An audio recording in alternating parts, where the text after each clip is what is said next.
وآتوا اليتامى أموالهم ولا تتبدلوا الخبيث بالطيب ولا تأكلوا أموالهم إلى أموالكم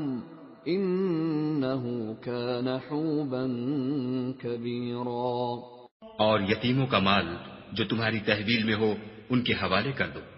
اور ان کے پاکیزہ اور عمدہ مال کو اپنے ناقص اور برے مال سے نہ بدلو، اور نہ ان کا مال اپنے مال میں ملا کر کھاؤ کہ یہ بڑا سخت گناہ ہے۔ وَإِنْ خِفْتُمْ أَلَّا تُقْسِطُوا فِي الْيَتَامَى فَانكِحُوا مَا طَابَ لَكُم مِّنَ النِّسَاءِ